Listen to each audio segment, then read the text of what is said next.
Let me get Dr. Wilson on this. I mean, are you optimistic because you're throwing your hat in the ring now? If you eventually get nod of your party to go in, these are the challenges and circumstances you go through. How do you see this playing out? Well, for me, when people say that we are not ready, we should take it slow, we should take it easy. And the question is, when are we ever going to be ready, Chamberlain? We've been on this since 1999 that we started these advents for democracy. When are we ever going to be ready? I expect that by now we should go full-scale electronic voting. There is no reason why anyone should have any fear. If you go into those remote areas, you find these uneducated people that you call them with phones, some of them with smartphones. Majority of Nigerians use phones. So what I'm expecting actually is to even see this move to the next phase. The next phase for me is when you don't have to go to the polling unit to cast your vote. It's when you can cast your vote even in the diaspora. It's when you can cast your vote on your smartphone. Yeah, but if that's ideal, yeah, very lofty. Yeah. But for those who may think it's utopian, because look, the reality of our time is that we've got that particular electricity challenge. Yeah. And if you go electronic voting, because we saw what happened the last time before INEC now said, okay, go ahead with the incidence forms if the card reader doesn't function. That's right. So isn't it better to be safe than sorry? That's why I said that, the excuse they keep giving each time is that there is no power, there is no electricity.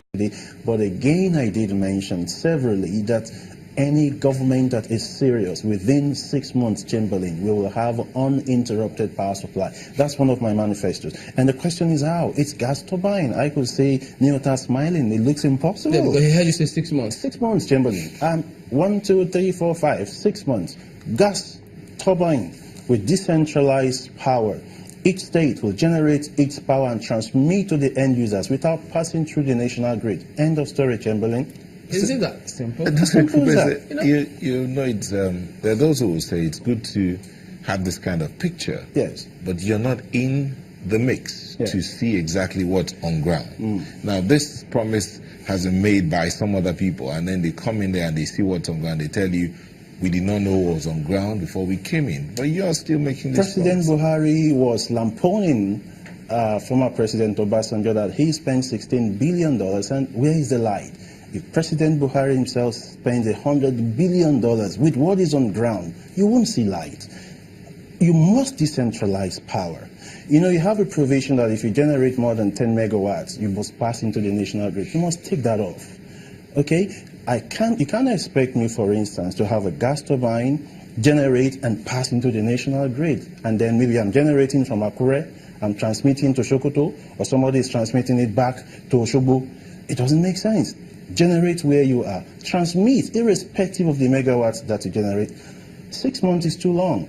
Remember that when APC was in opposition, Mr. Raji Fashola mentioned that any government that is serious will solve the problem of power within 6 months.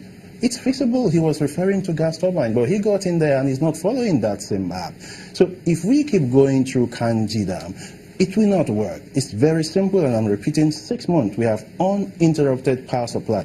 That's what they use in Tanzania, in Egypt, in Angola. Go to Port Harcourt refinery. That is what is being used. So why can't we do that? So that's just by the way. So the bottom line is, before that is being done, we can use the small generating set. I don't think that's a problem. Go to most government offices, you find these generating sets. They use them. So INEC can also have provision to get those generating sets and power, the machines so that the batteries will not run down. So I don't see any reason why we shouldn't be able to go full-scale electronics.